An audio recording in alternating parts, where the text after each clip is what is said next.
Assalamualaikum warahmatullahi wabarakatuh. Selamat pagi dan salam sejahtera untuk kita semua. Kembali lagi di channel YouTube Media Pembelajaran PPKN. Bersama saya Reza Maulana yang akan memandu pembelajaran hari ini. Pada kesempatan kali ini kita akan belajar tentang suprastruktur dan infrastruktur politik. Sebagai pembahasan awal, saya akan terlebih dahulu membahas tentang sistem politik. Apa itu yang dimaksud dengan sistem politik?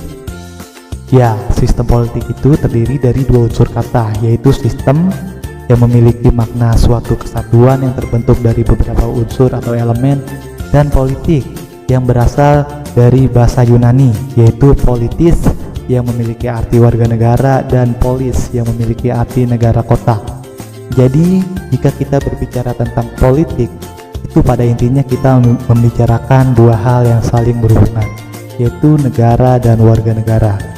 Jadi dapat kita simpulkan bahwa yang dimaksud dengan sistem politik adalah keseluruhan kegiatan politik di dalam suatu negara atau masyarakat, yang mana kegiatan tersebut berupa proses alokasi nilai-nilai dasar kepada masyarakat dan menunjukkan pola hubungan yang fungsional di antara kegiatan-kegiatan politik tersebut.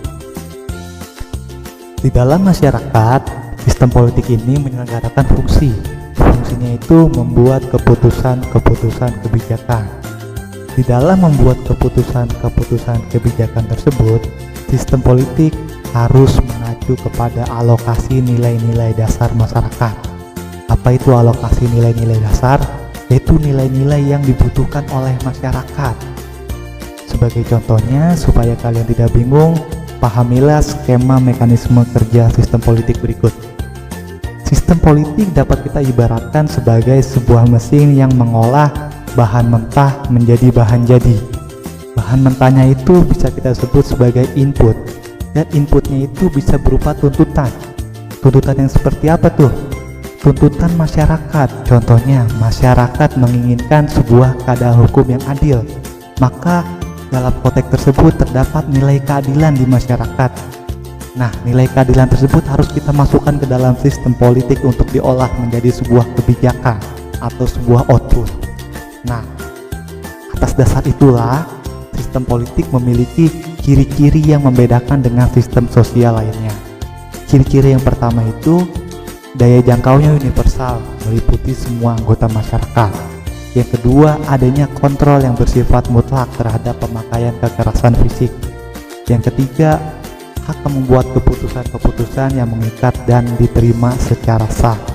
Yang keempat, keputusan bersifat otoritatif, artinya mempunyai legalitas dan kerelaan yang besar. Tetapi, sistem politik tidak dapat berjalan jika tidak ada yang namanya suprastruktur politik. Apakah kalian tahu apa itu suprastruktur politik? Nah, suprastruktur politik ini adalah mesin politik resmi di suatu negara dan merupakan penggerak politik yang bersifat formal. Maksudnya bagaimana tuh? Nah, suprastruktur politik ini dapat kita ibaratkan sebagai gambaran pemerintah dalam arti luas yang terdiri atas lembaga-lembaga negara yang tugas dan perannya diatur dalam konstitusi negara atau peraturan perundang-undangan. Selain itu, sistem politik dalam menjalankan mekanisme kerjanya juga membutuhkan yang disebut dengan infrastruktur politik. Apa itu infrastruktur politik?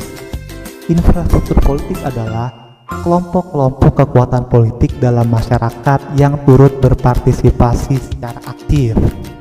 Kelompok-kelompok tersebut dapat kita ibaratkan sebagai organisasi-organisasi yang tidak termasuk dalam birokrasi pemerintah.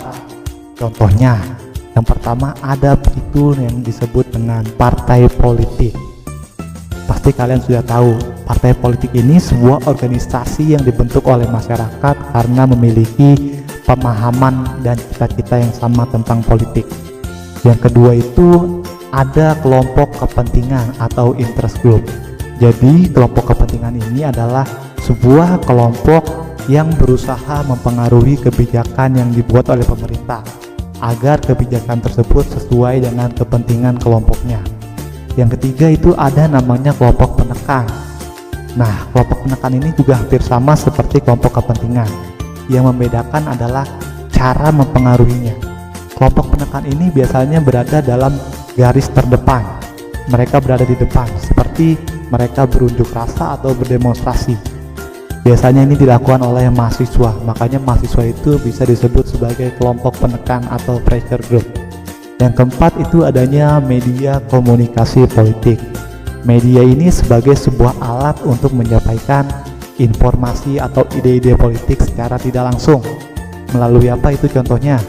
Bisa melalui televisi, koran, radio, atau digital platform lainnya. Terima kasih, sekian pembahasan pada kali ini. Semoga apa yang saya sampaikan dapat kalian mengerti.